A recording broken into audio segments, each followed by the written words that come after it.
That's what I always do. Yeah, that Hey, doesn't look, work. there's people.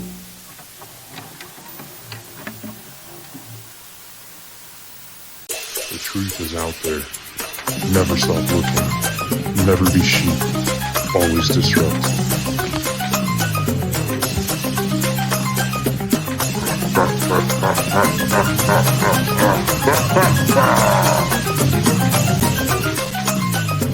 We are the ungovernable. We are the truth seekers.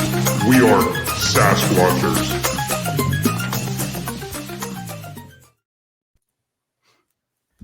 And we are live here tonight. This is Andrew and JC. And What up? tonight we have a really cool guest I'm looking forward to speaking with. Her name is Karin Wilkinson, and she is the author of Stolen Seed Evil Harvest. Um, she told me that I did not have to worry about reading the bio. So I'm going to go ahead and pass it over to her and let her introduce herself to everybody. How are Well, you doing tonight? I'm doing great. Thanks, JC and Drew, or Drew, Absolutely. JC. Sorry, go in order here. Just really happy to be here with you guys tonight. Thank you for having me on. It is an honor to be here and be live here with everyone tonight. I'm the author of the book Stolen Seed, Evil Harvest. It's available exclusively at lamarzulli.net. That's L.A. Marzulli's website. You can find it there. And it's a book that chronicles my lifetime of being taken by non-human, what people call alien entities. And it's not all negative and it's not all scary. There are a lot of good things in the book too. So I don't want people to think that it's going to be too scary to read. But it's meant to be encouraging and to just show that for those people who are in this situation, who have been taken or are continuing to be taken, that you can stop it. There's a way to stop it, and that your life can go on without them. So, in a nutshell, that's kind of the book. That's good. That's good to hear. Mhm. Because I mean, a lot of people do experience this in certain Oh, degrees, and everybody kind of has various anxieties and issues that come along with it, and oh there's yes. traumas. And I guess I mean when you've been following this stuff for as long as I have, there's it seems like there's a different side to every story every time you hear it. So Yeah. I was glad to hear that it's not all negative and scary. But this is Sasquatchers, so I'm Right. going to have to ask about that negative and scary stuff. Oh yeah. If you don't mind elaborating on it here in a Right. minute. Right. Absolutely. No, and you know what I mean by that is what they did and the abductions and what happened to me was very traumatic and terrifying and horrifying at times. But there are also a lot of good things in the book that happened along the way. And I encourage people not to think that you're going to pick this book up and be scared. There are going to be parts of it that are scary, and there are parts of it where I say if you're not comfortable with this, go ahead and skip this part, because there are parts that are difficult and that were difficult for me to share. And it's taken me a lifetime of dealing with this to finally be able to talk about it and share about it. And I would not be able to talk about this if it weren't for a couple of things. One, I had a near death experience, and after that, I had PTSD therapy, and that helped me be able to finally manage these memories. I've always had these memories, they've been with me my whole life, but I was instructed by them never to talk about it. And it's difficult to talk about it because it dredges up all of that old pain and fear. So, you know, that was not this is not something I ever expected to do. But once I was able to stop it, and once I was able to deal with those memories and the memories of what happened, then I realized, I had so many people coming forward wanting to talk to me about it after I appeared in LA Marzulli's. I did an interview with LA Marzulli that appeared as the center point for his fourth movie on the UFO abduction phenomenon. That is what encouraged me to write this, because so many people wanted to talk. And that's when I realized how many people have been affected by this. I mean, every day I hear from at least one more person. it just dozens of people come up to me at conferences and events that I attend and just want to share their story. And not for any reason except there's comfort in knowing they're not alone, and they finally have someone they can share with who's going to say, it's okay. I get it. I understand what that feels like. You're not alone, and it's okay. And you got to get this stuff out sometimes because it is so heavy. It's a heavy burden to carry for your whole life. It really is. Yeah, I can only imagine. I myself, I have a UFO experience, and it was very positive for me. It was something that I, to this day, think back very fondly about and for people every time I have the opportunity to bring it up. So It's great. for me, it was extremely positive, and I understand that that's not always the case. So I try to be as open and receptive to everyone who have, you know, stories that are the counterbalance to that. Right. I Before I get super into any kind of questions, have you ever been in contact with Stephen Greer at all about any of this? No, I have not. And, I'm just starting this journey. I mean, we just released the book in October of last year. So we're just now starting to get out there, and I'm just starting to talk to people and share this information. So over this next year, that it's going to increase the number of people that I'm talking to, but I have not spoken with him yet. No, no, I have Uh, not. he's But a I know of him, and yeah. Yeah, he's a divisive character in this Hmm. community, but Hmm. he's somebody that, as a coast to coast and Art Bell fan, I've been listening to for half of my life at least. So I always like to venture back and kind of keep up with what he has going on. And Right. I think uh, there's some similarities between what he's saying is happening to what seems to be described in your book. So I would, Oh, yeah, if you definitely. ever make your way over to uh, I can't Sirius, his company, I can't remember off the top of my head. I think it's Sirius Right. Disclosure. Hmm. I'd be super interested to see how that turns out. Yeah, Um, that's not. I would absolutely enjoy the opportunity to sit down with him and talk and compare notes. And I wanted to jump back to something you said because I think it's really important too. You know, everyone I've talked to a lot of different people who have had experiences similar to mine. And a lot of us come at it with different angles. We have different feelings and thoughts about it. And I don't disparage anyone who has a differing opinion or differing feelings about this to mine. I think everyone's thoughts and feelings and opinions are important in this arena. And we have to support one another, and it takes a lot of courage to share a story like this, an incredible amount of courage. And so anyone who has the courage to share, I'm going to be grateful for that and support that person in any way I can. So I don't expect everyone to agree with me, and I'm sharing from my experiences and what's happened to me. And and I've spoken to many more people than I can count who've had similar experiences to mine. And so in that way it's helped them. But for people who haven't, this may not I don't I don't have any issue with that, and I'm not going to disparage them at all because I think it's important that everyone be able to share what they do know and what they do feel. yeah, and I appreciate that and thank you for that, because Mhm. publicly there is a stigma that exists with Mhm. these types of conversations, Yes. and it's something that as a community we have to Mm. really stick together and just band together and fight against, and realize that there is a much larger picture and we're all part of it, and the sooner that we can get along with each other, the sooner we can actually find some kind of stable answers to what's going on. I think Absolutely. it's Exactly. it's Exactly. I agree. it's rough. I say it every show. We're community Mhm. first. Anybody that has ever spoken to us knows it. You know, we believe you, and I'm looking forward to getting into the heart of this. So I'm curious if you can take us back to where this all started. Like, what was the genesis of this? Right. You know, I was being taken from my earliest memories. So I don't know exactly when it started, but I know that before I even have the really concrete memories of the abduction scenarios, which are about 5 or 6 years old, at younger ages, around 2, 3, 4 years old, I remember being terrified of members of my father's side of the family because they were tall and blonde and they had big blue eyes and they were very fair skinned, and they reminded me of the Nordic entities that I was already encountering. And I was afraid of them, and they weren't kind to me, not my father's family, but the Nordics.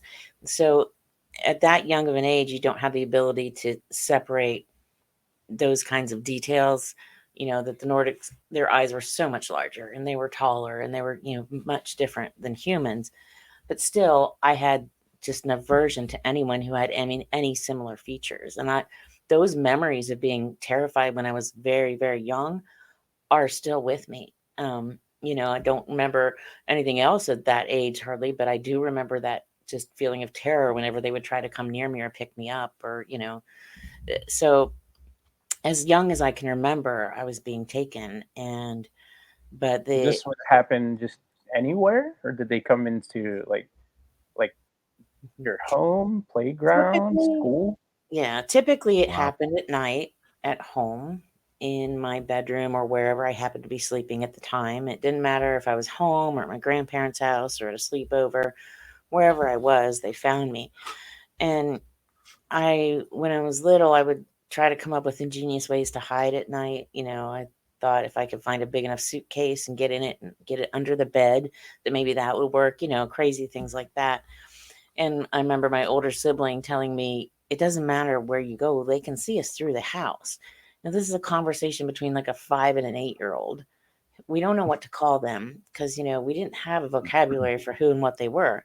We didn't know what they were. We just knew I knew they were coming to get me. I'm not going to speak for other members of my family because I won't share for someone else. That's their choice if they ever want to share. But for me, they were just the ones that came to get me. And we didn't have the TV shows and the books and podcasts and things that we have today. And at 5 years old, even if there were, I wouldn't have access to that. And so I didn't know what they were or who they were. All I knew is that they were coming to get me. And of course, they'd tell me, it's okay, you're special, you're important, things like that. But I was terrified. And a typical night would be when they would take me, I would wake up in the middle of the night and feel a change, just feel evil, feel something different in the room. I would know when they were there. To this day, I can still, if I close my eyes, if they're around, I can feel them. And it's not a feeling I can describe because it's not like anything else we have. So there just aren't words for it. It's like a different sense, like a seventh sense, not even a sixth sense, It's just so hard to describe. But typically, if there would be some kind of a low hum, that like a low bass that just got lower and lower, almost like holding onto a speaker, and if there were crickets and cicadas outside, if we were in the country at the time at my grandparents' house, sometimes those would just go dead quiet. And sometimes there'd be a light that would come through a window. Sometimes I would notice that. Sometimes I wouldn't notice if it was there or not.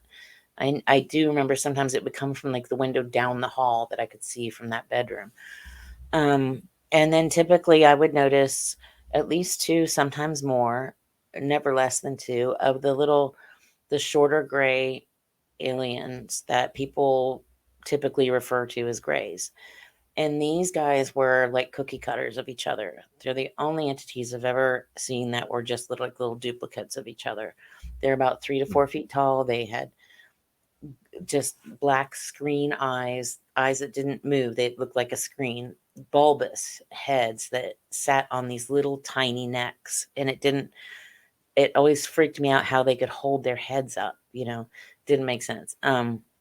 Thin, frail looking bodies. Some of them smelled very putrid, like a cross between a dead animal or feces or sulfur, or just, and some didn't have much a smell at all, but sometimes I could smell them before I could see them. And they'd be in different areas of the room, sometimes in a corner, sometimes at the foot of the bed, sometimes hovering like over the bed, that kind of thing. Did you have a question? I'm sorry. Oh no, I just was saying that's very interesting because I've heard a lot of the similar stories about the grays like that, and Mhm. I have at times heard people associate kind of like a sulfur, but some of those other um, smells that you had described, that's a first for me. So Yeah. that's interesting Yeah. to take in. Yeah, some of them, Yeah. and like some of them didn't have much of a smell at all, and maybe I was more sensitive to it because I knew they were coming and I was, alert to it. I don't know. Plus, women have a much more keen sense of smell, as they say. So, but in these grays, I've written quite a bit about. I wrote about them in the book, and I've written more and more about them for L.A. Marzulli's newsletter because to me, these grays were different than anything else. When I was taken, I saw other grays that didn't look like these little grays. The other grays I saw all looked different, like people do. Some were taller, some were shorter. They had eyes that moved. They had faces that made expressions, like Hmm. they had mouths that opened. Some were really big and some were really small and some looked very feminine. And so it was interesting to me that they were all different, but these little grays I really think are like an avatar suit, like they created these little grays as a vehicle to come here and retrieve people or things or what have you. And that they could Like house an AI, they could AI house, kind of thing. yeah, another entity, they could house a demon, whatever, and everyone has different thoughts on that. And I think that it makes sense because they obviously have some issues with our atmosphere and our sunlight, things like that. And I think that another reason for that, and this is conjecture on my part, but for the times that there have been crashed craft, which we know from the congressional hearings that they have, if they're going to get biologics, I think they would rather them have an empty gray suit than an actual one of the actual entities. Yeah. And when I did find, and I can't find it to reference it here, but there was a document released that said that it was leaked that said that the ones that they found had no lymph systems and no digestive systems. Well, that fits directly into that thought process that these are just sort of an avatar, a skin suit.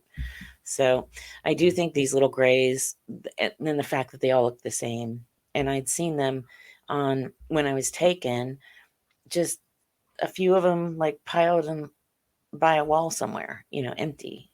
And Oh, wow. then I've Okay. heard that other people have seen them hanging up or in drawers or things like that. I don't think I've ever seen them in a drawer hanging up, but I've heard other people say that. So that seems to be like these are just some sort of a vehicle for them so that they don't have to come and be a direct part of picking us up, basically. But Want to touch on something you said about 5 minutes Mhm. ago, and you used the E word, the evil.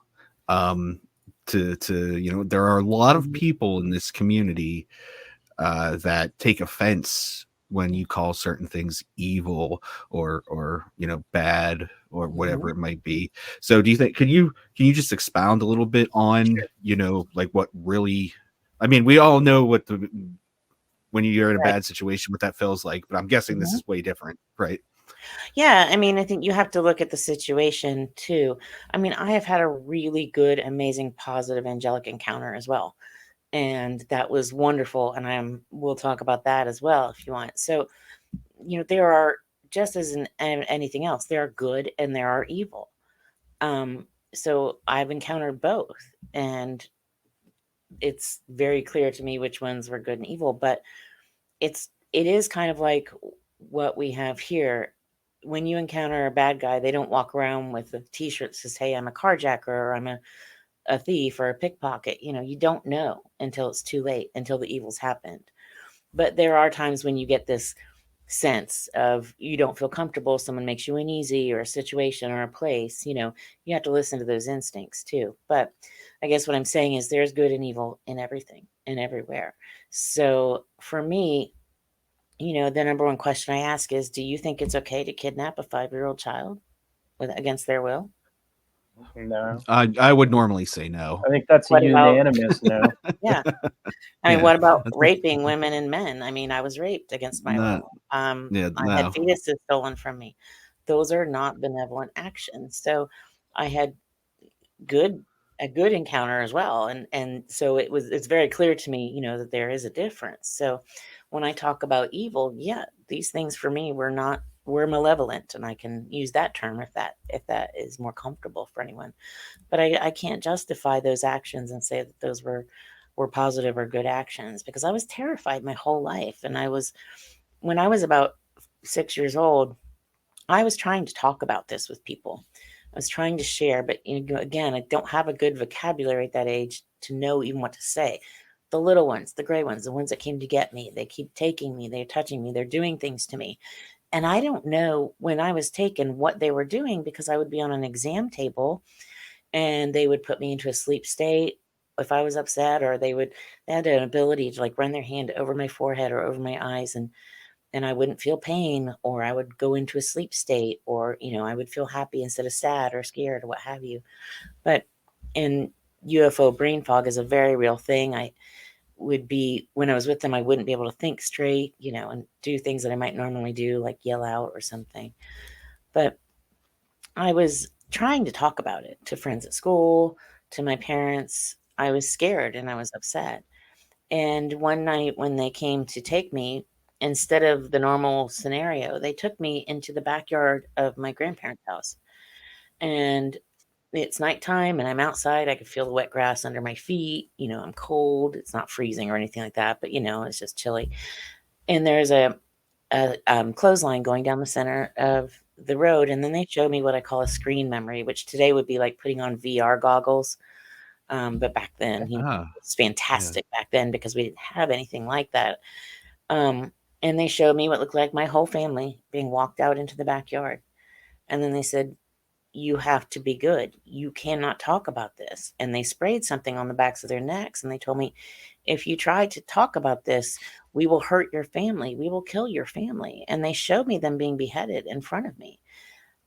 And I was just a wreck after that. As a little kid, I did not know what to do with that or where to put that, but I was not going to be responsible for my family being hurt.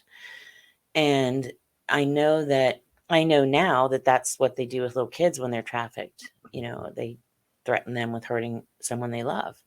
And I loved my family. So at school later that week, they found me huddled in the corner of a bathroom stall, rocking, holding on to my knees. I wouldn't talk to anyone. I wouldn't get out of the corner of the stall. I just huddled there. They had to call my mom to come get me. She talked me out of the bathroom, and I just kept saying, I don't want them to touch me. I don't want them to take me. I don't want them to hurt you, that kind of stuff. She did not know what was going on. She thought maybe someone in the school was hurting me, because she didn't understand. She took me to the doctor and had me checked out, and he said, well, whatever is going on, she's young, she'll forget. This is the early 1970s, late 60s, and that wasn't an unusual response, and it probably isn't necessarily an unusual response today if they don't understand what a child is saying. Absolutely not. They think it's bad dreams or something like that. And that's the point that I really just disassociated. And I realized no one was going to be able to help me. There's nothing I could do or say, and I wasn't going to hurt my family. So I just learned how to just go somewhere else in my mind. I learned how to just not think about it, to just separate it and try to, live life over here. And that was happening over there, and keep them as far apart as I could in my head. It must have been hard to compartmentalize like that. It was. At such a young age, especially. Yes, it was very hard.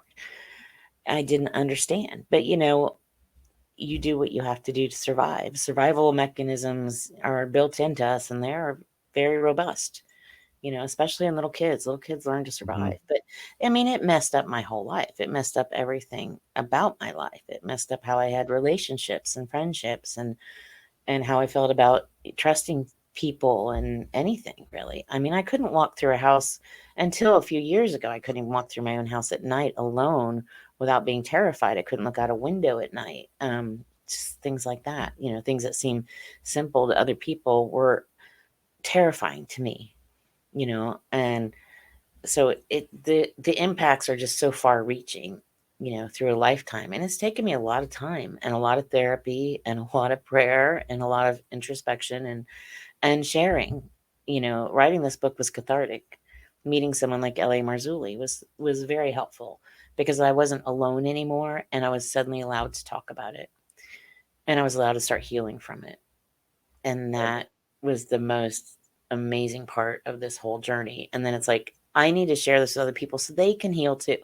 If someone else has had a bad experience like mine, I want them to be able to have this freedom and this joy of just healing and knowing they're not alone. So that was really important to me. But yeah, I know it's hard to understand unless, you've been through it. But, as those of us who've been through this know, it really doesn't matter what we say. We're going to be hit with ridicule and criticism and told that Mhm. we're just delusional and things like that. And I'm like, I have physical scars. I have doctors who are to this day going, we don't understand why this is happening to you. And I went through that today, when I went in for a CT scan, because I still have bones falling apart and no one understands why. Huh. If they're like, it's like you've been exposed to radiation your whole life. I'm like, yeah, I don't know how that would have happened. It's called the Van Allen belt. Yeah. Yeah. And then in 2022, the government released a report called Acute and Subacute Anomalous Side Effects of Exposure. And I have it in the book, the report information when it was released in 2022. And it details all of these things from the missing pregnancies to the health issues I've had. And it listed about 80 to 100 or so things. And I think I checked off all but 10 or 15 of them on the list. It's crazy. And I put pictures in there too so people can see what some of the things are that have happened. And nobody can explain these things. But finally, there is some explanation for those of us who've gone through it. And they are admitting, yeah, we know about these things. And these reports go back to the 1800s. That's how long they've been keeping track of this. This isn't a government report. So, for those who don't want to believe, that's okay. But there have been a lot of people suffering from this from a very long time. Oh, I just saw a comment there too in the live chat that children dissociate when being sexually abused also. So it Mhm. doesn't surprise you. Thank you for that. Yeah, exactly. It's, the human mind and the human body can do a lot to preserve itself. It's amazing how robust we are, so Yeah, life must go on, and exactly. survival is in our instincts. So it is human nature to uh, persevere one way or the other, even if you're not healed Right. from these situations. So, if it's okay to, I want to continue to focus on when they had put that device over your eyes and showed um, your family being beheaded. Mhm. What happens after that? And like, how do you like do you then find yourself on a craft, or is this like, was this a scare tactic that they left you alone after, That or yeah, that particular instance was one where they then returned me and put me into, and I was hysterical. I was crying. I was hyperventilating. I was so upset. And my parents come, at this point, and I'll jump back a little bit. When they would show up, if there was someone else in the room, like a sibling or parents in the next room, and I would try to yell out or wake someone up, they would be in such a deep sleep state. And to this day, too, and to the more recent times, it doesn't happen anymore, but even a few years ago when it did, if I had a spouse or someone else with me, I couldn't wake that person up no matter how hard I tried. They were just out in a state of completely being knocked out. You cannot rouse them no matter what. And that is a very common thing I've heard from other abductees as well, that happens. yeah, So when they returned me after that, because I was talking, I'm as expected, I'm crying, I'm hysterical. And my parents wake up and come into the room and they think I've had a bad dream, and they're trying to comfort me. And I'm afraid to say anything. And I'm afraid to say exactly what happened because I don't want to be responsible for my parents and my family being hurt. I'm a little kid. Little kids, blindly believe a lot of things, and I really believed that they could hurt my family. And I knew that these entities were come on, they were levitating me off a bed when they would take me and taking me through a ceiling or through a closed window. Knowing what I already knew about them, I had no doubt that if they wanted to hurt my family, that they could. Mm. So, they didn't know what to think of it. They thought it was a bad dream and they comforted me, and then I just continued to be very fragile until I had that kind of breakdown at the school. And I think that's where I just kind of split and just learned to separate from it and dissociate from it a little more. And it didn't get easier, but it gave me a place to escape in my own mind, I think, at that point. Um, everything that you just said aligns up with the book Intruders that was written by researcher Bud Hopkins. I If have not you, read that. I actually highly recommend you seek it out. It's relatively cheap. It's at Mhm. this point at 30, 40-year-old book. I think Hmm. it came out in Yeah. like or actually in mid 80s. Yeah. I discovered it over the summer and I couldn't put it down. And it Mm. is about a family, a mother and her children who experience these visits and abductions. And what you just said with your parents and siblings kind of falling into this really deep state, Mhm. um, that's in there. And Yeah. she was a victim of basically, I don't know if hybridization is the Mhm. correct term or not, but Like a breeding program. it seems to be very similar to some of the things that you're describing. So Mm. he, Very. I have never been able to read any of the books written by other authors about the subject or watch the movies. I once tried to watch that movie Fire in the Sky, Yep. and for me, it's like reliving it. And to read the yeah, books, I've tried to read I have it. I thought I had it here. Oh yeah, a book. So the book's by Dr. David Jacobs. I actually have one here because everyone keeps telling me I should read them. It's so difficult, even now, even though I've gone through so much healing and I know that they can't take me anymore. When I read those books, feel all those old feelings again. I experience all those things again. It is so deeply disturbing and difficult for me. So I generally pass these along to like L.A. Marzulli and be like, "Here, read this and tell me." But yeah, it's really, really difficult. I mean, for years, if anything was on TV that had the words UFO on it, I had to quickly, flick past that channel. And knowing now that I had even seen the word alien or UFO or something about it, I was not going to be able to sleep that night. You know, and so for me, I'm just getting used to being able to not only share my story and writing about my story, but learning about other people's stories and helping other people through their things. So I did write that down because I will look into that book and I will try to read it and let you know if I can.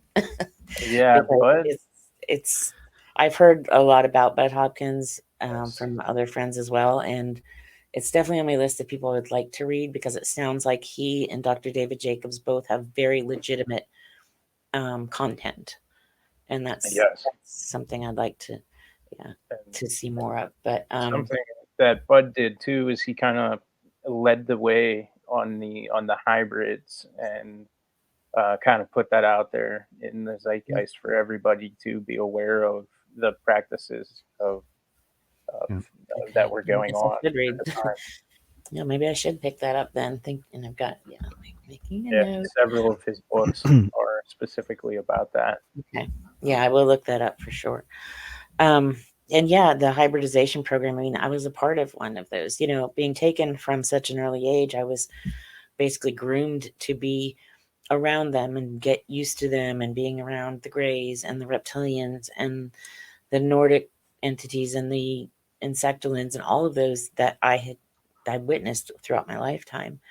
And just constantly being exposed to them And when I was in my early 20s, when I first got pregnant, it wasn't unusual that I got pregnant. I mean, I was married at the time, so it wasn't like a strange thing to get pregnant. I didn't have any children of my own yet. And so I got pregnant. I was overjoyed. I went to the doctor because back then you had to go to the doctor, get a blood test, get a prescription for your vitamins, then you get to hear the heartbeat and all that stuff. So he did all of that. And at the end of the first trimester, one night, woke up in the middle of the night. I'm not feeling good. I'm spotting a little bit, but nothing weird is going on. Nothing came out of me, but I had a lot of abdominal pain. And I knew that wasn't right. And so because of the pain, my husband took me to the hospital. And when we got there, they couldn't find a heartbeat, and they did an ultrasound and they couldn't find a baby. And so they did a DNC, and there was no fetal tissue. There was nothing. My uterus was cleaned out. I mean, it was clean. There was nothing in there. And in the case of a miscarriage, they would expect to find some, and they're like, are you sure you didn't lose this baby at home? And I'm like, no, I would know if something came out of me, especially even if it's this big, even if it's the size of as a woman, and no, nothing had come out of me, and no one could tell me what happened to my baby. I was still testing positive for being pregnant. I still had hormones in my system, all that stuff. So there was it did not make sense. People will say things like a hysterical pregnancy, or your body absorbed the baby, or they even went up during one of these instances, because it happened several times.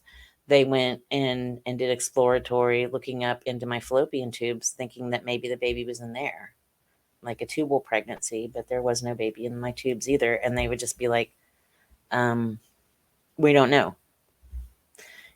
Well, this happens, they would say. This thing happens. I never got an answer. I didn't get to mourn those babies. I didn't get to know what happened to them. But I did know after a point, because on one occasion they took me, and before I go forward, did you have any questions before I talk about the baby? No. I'm pretty riveted right now, and I'm with you. Stop me if you want me to stop, because sometimes I tend to keep going and forget that.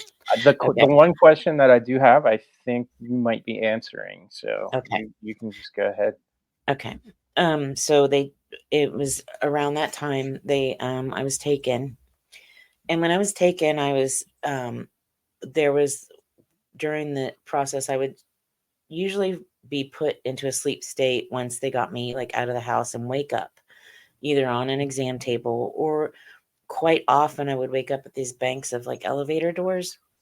And these elevators, we would get in and they would just go down and down and down. It seemed like forever. And then I would get on what I called, when I was little, the sideways elevators, because they went side to side, sometimes up at an angle or down at an angle. But these had benches, and it was very quiet. And when I was little, vehicles weren't quiet. Cars, trains, buses, everything was very noisy in the 60s and 70s. So for me, a silent, that to me was like an elevator. So anyway, I know now it was probably some sort of a high-speed tram or transport system. And that would take me to a big open area, where then they would take me to wherever I was going that time.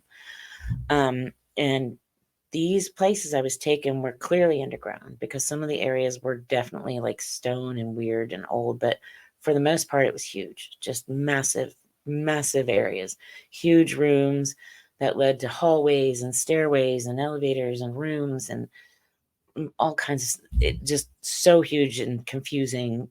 I would never be able to even draw a map of it, because it was just so complex. But when on this particular occasion, they take me to this area in the hall. Everything's very darkly lit there, like a red and blue kind of violet, even lights, very indirect lighting, very dark lit.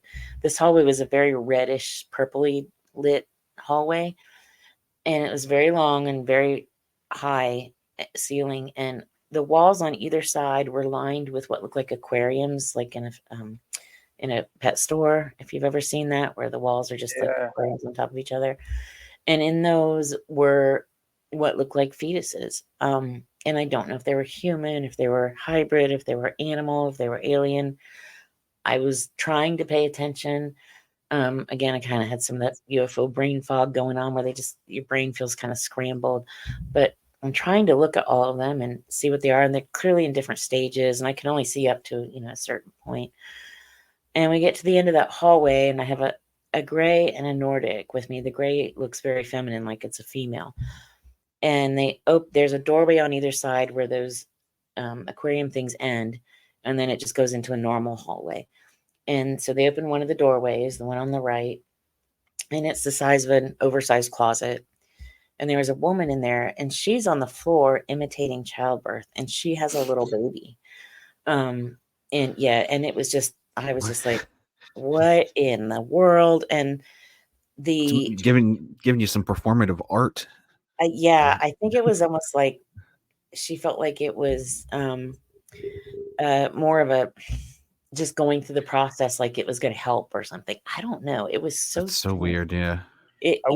And I did not, I was not like I was going to ask her any questions. My head was all over the place because they were now handing me a baby saying, this is your baby. Take your baby. It's a good baby. Take your baby.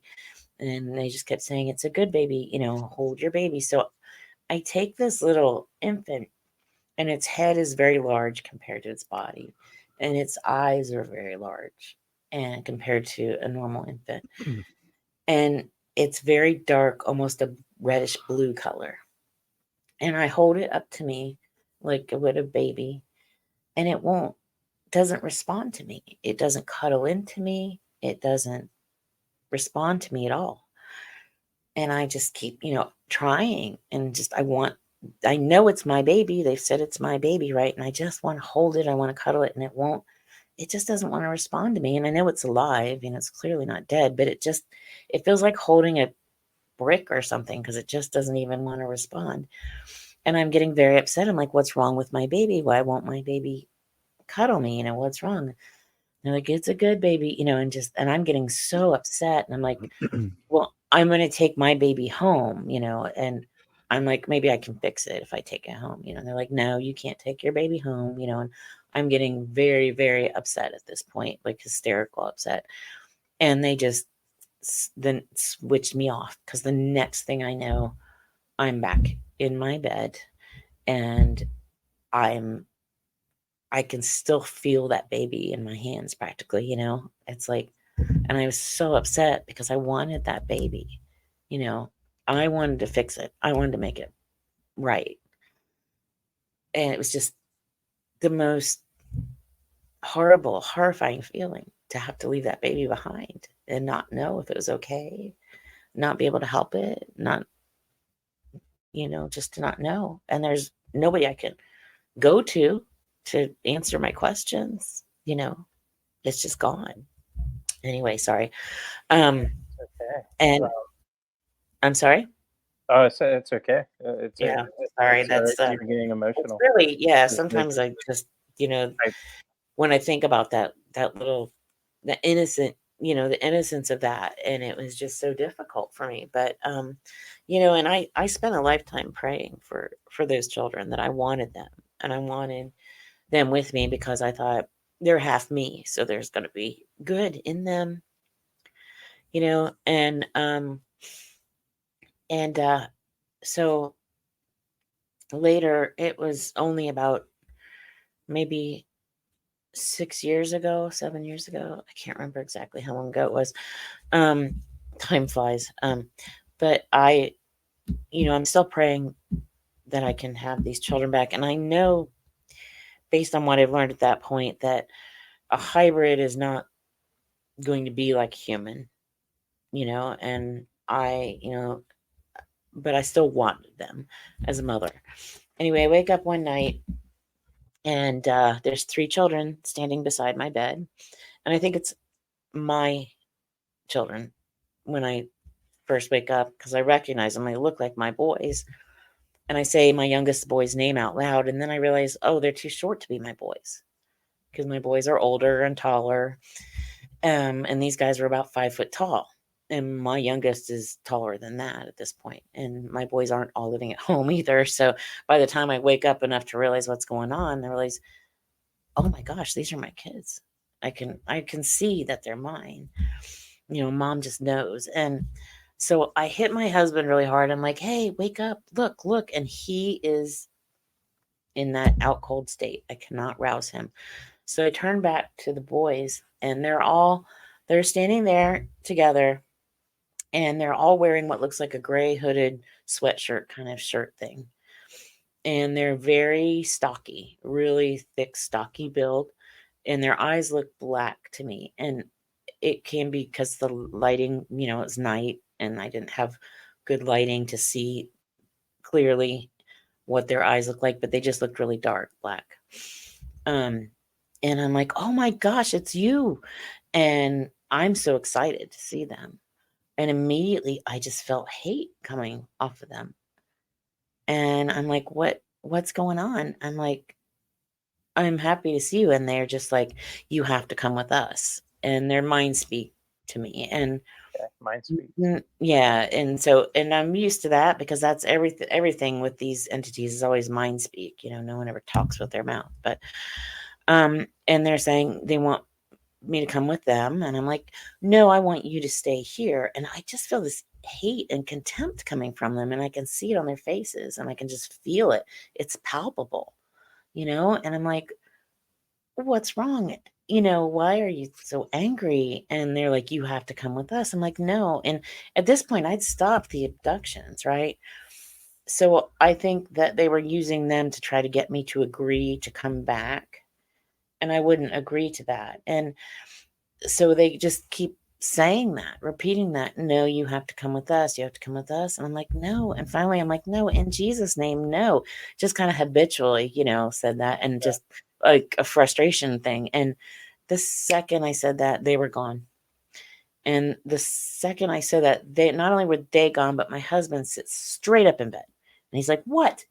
As if I had just tried to, wake him up that second. I'm just like, now you wake up. Oh, you're not going to believe what just happened, and I'm telling him, and, and of course he believes me, he is a huge support to me. He's never had anything happen to him, but he knows me and knows my story. And he's very supportive. But for me, it was sad. It was devastating in a way, but it was closure for me. And it was the closure I really, really needed because I realized that they didn't have love for me the way I had for them or for my other children. And I wanted them and I wanted to help them. And but they didn't have any love for me if they were my children. There was just nothing there for me. And they didn't really want me in their lives. So I do feel like I got some closure from that. But they had to have been at least in their 30s. Huh. And looking at them, they didn't look young. So I'm sorry that was a lot. I'll take a breath. No, absolutely. I want to thank you for sharing because I know that that's not easy to talk about. And, No, it really isn't. We have about 12 minutes left. And so after all of that heaviness, if you have time, you did say at the beginning that all of your experiences weren't negative or scary. Right. Oh, yes. So, I'd love to talk about something good.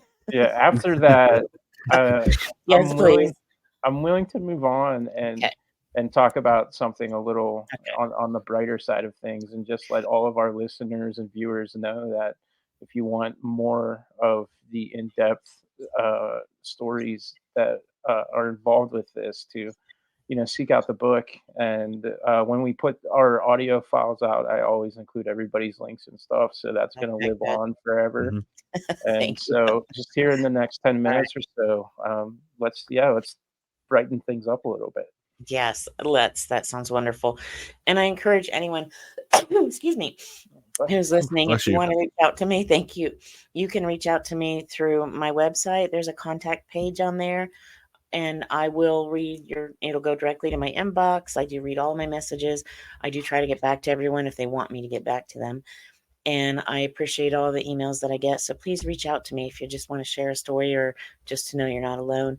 Sometimes it takes me a while to get back because I get a lot of messages, but I do read them all. And I do that myself. I don't have someone do it for me. So Please reach out to me. You can do that, or my email address, which is stolenseed@yahoo.com. Then you will have all that. So sorry. Before we move on, there's a question in the chat from PG63. It says, out of curiosity, were the Nordics aloof and and disinterested in you? Oh yeah, they seemed like they thought I was just a worthless piece of trash. Honestly, that is the feeling I got from them. Like I was just so low that they didn't want to even have to deal with me. Like it was like, ugh, it was weird, but I felt like, they were royalty and I was the, pauper. I mean, that's the best I can describe it. And they never said that to me, but it just was treated with just kind of disdain and even cruelty when I was little. So that was always seemed to be, and I didn't see them as much later. So I thought that was weird that I have a lot of memories of them when I was little, but not when I was older. So I don't know if they maybe deal more with children, but I thought that was interesting. But I did have a positive angelic encounter. When I had my near-death experience, that was a very traumatic event, the way it happened. But the near-death experience itself was just amazing and beautiful, and just all I felt was just love and peace. And it was the most amazing, amazing experience. And I wouldn't trade it for anything in the world, because I came out of it realizing that we all just need to be kinder to each other, love each other more, share more of that, not be judgy with each other, and not fight over things so much. There's just too much of that in the world. And it just, to feel that love and that peace was just so amazing. But after, because they went ahead with the surgery when they revived me, when I was in the recovery room, usually that takes about 30 minutes, and you wake up and there's one nurse tending to a bunch of people. This time I woke up and there's like 6 doctors and nurses standing around me. Every time they would bring me out of anesthesia, I was just screaming in pain. It was so painful.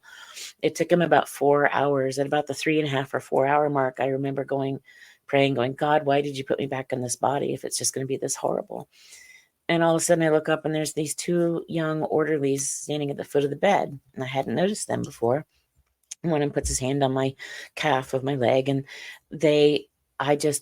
all of a sudden, I didn't care about the pain. I didn't care about anything else. They were so sweet.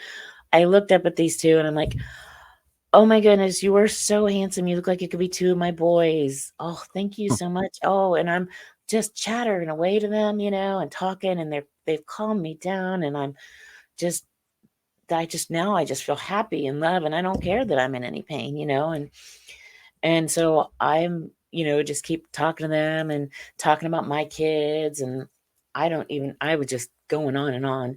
And so they're taking me out of recovery up to the ICU where I was going. I mean, I was covered in wires and tubes and everything you can imagine coming off of me and out of me, and I didn't even care anymore.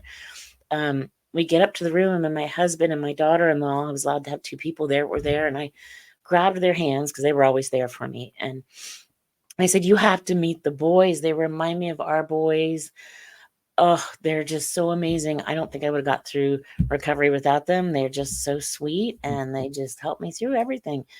And they're like, oh, okay, great. I'm like, they're right here and they're not there. And I look at the nurse and the other orderly who had been wheeling me down the hall, and I said, what happened to the boys? And they're like, honey, who are you talking about?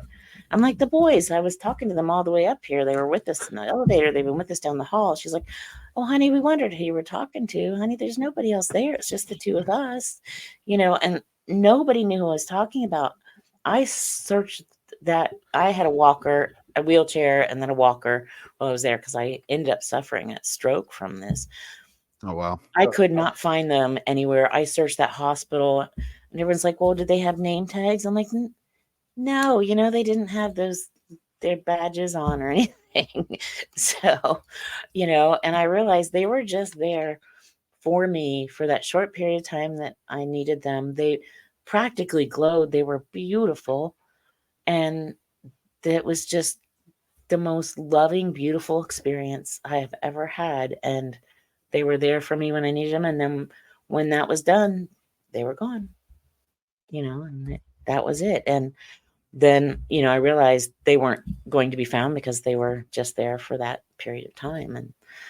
And that was my angelic encounter. And it was amazing and beautiful and wonderful. And so there are really beautiful, good, lovely, light beings out there who just want to help and just want to share love and kindness and help. So know that there is the good side too.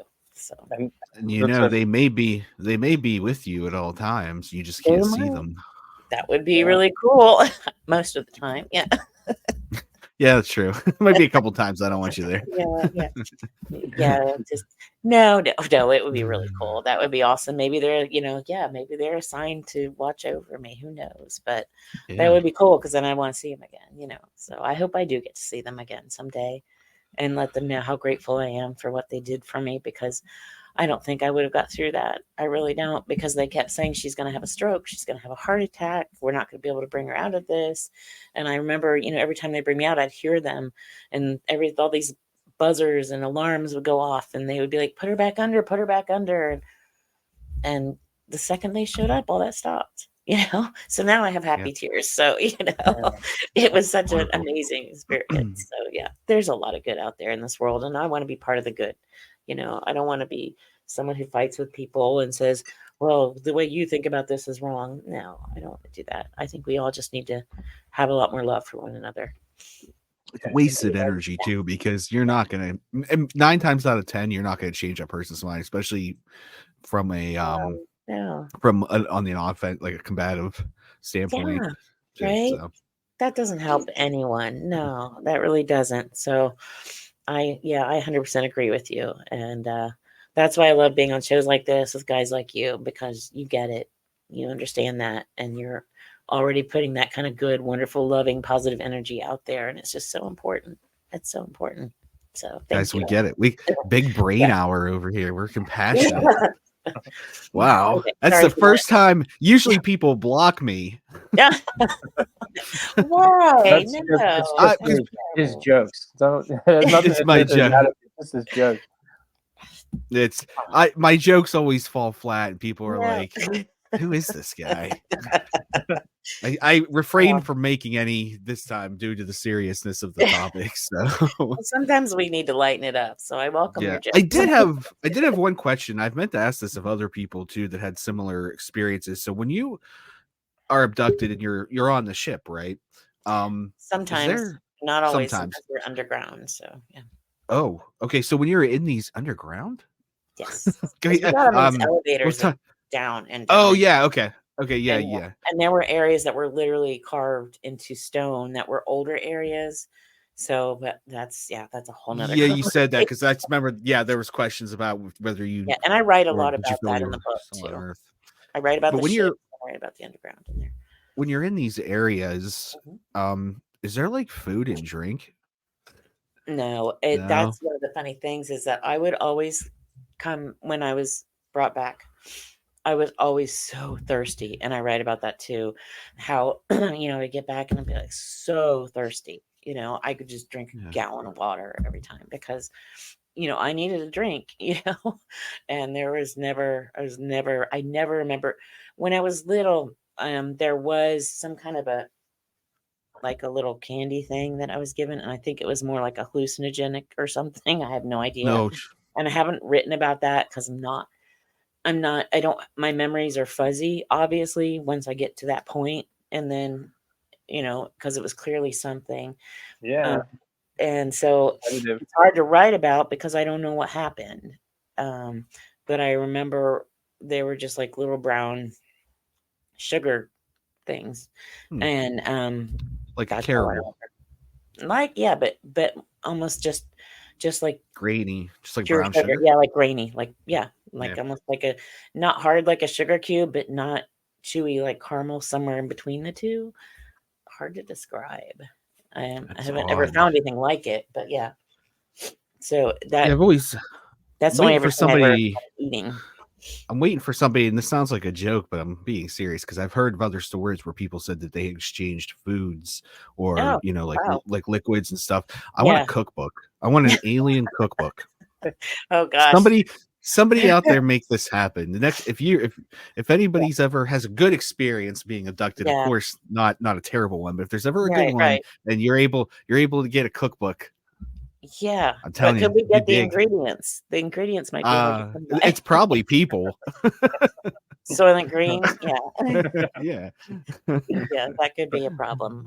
With all the cattle mutilations, yeah, well, it might be, burgers and fries. Who knows? It could be.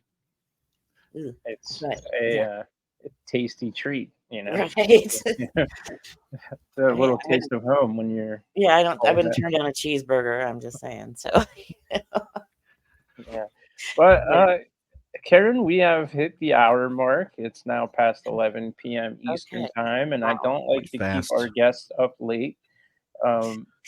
If you would like, I always give everybody the last couple of moments of the show to once again let everyone know where they can find you, find your books, all of your links. Plug away. Okay, well, thank you guys. I appreciate you so much, and this time with you guys has been really great. And this hour flew by. I feel like we just started. It's always wonderful when it I hope maybe we can do a part 2 sometime because I would love to come back. But, for sure, absolutely. Great, good. I've just joined your guys' group on Facebook, so your listeners can find me in there if they'll go to that group. It's a great group. I'm looking forward to getting in there and reading everybody's stuff and sharing things.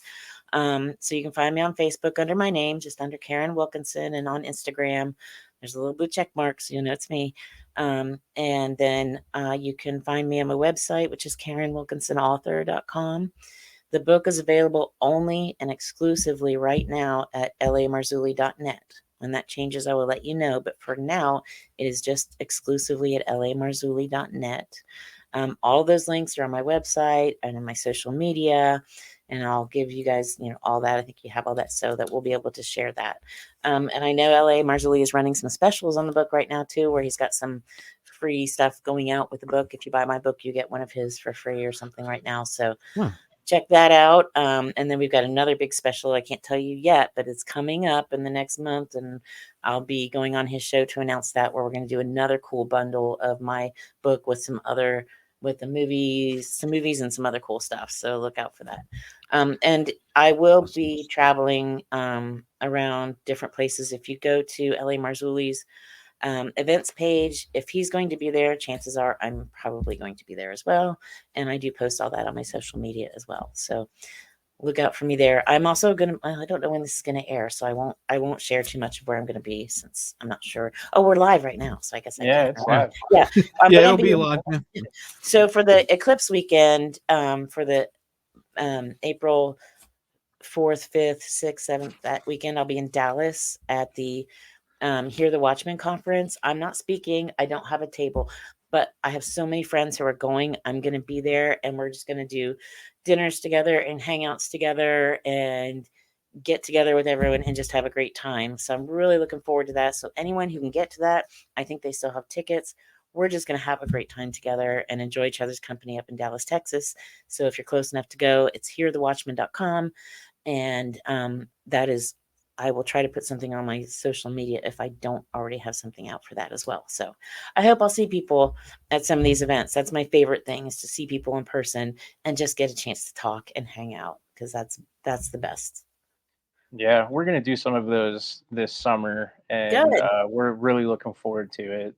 Let me know where you're going to go. I'd love to meet up with you guys in person for sure. The one we're going to next, coming up soonest in May, is Parapsychon in Mansfield, Ohio.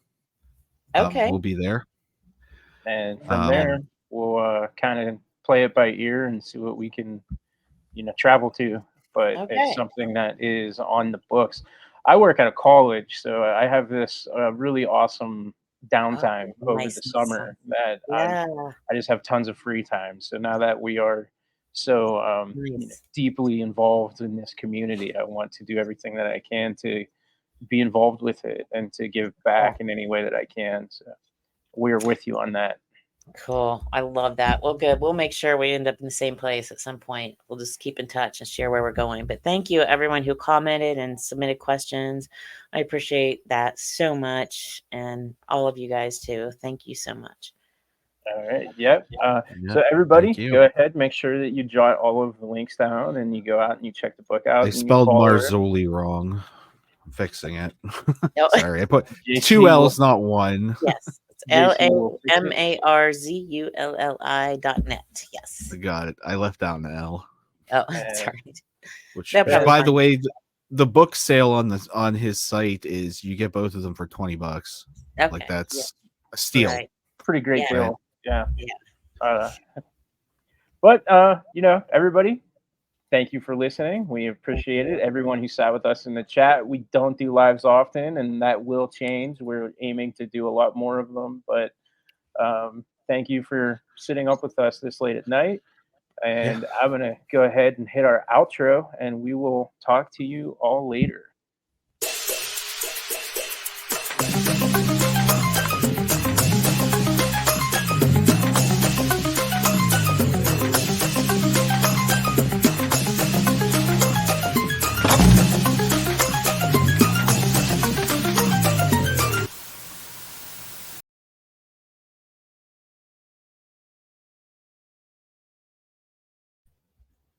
Thanks for squatching, everybody.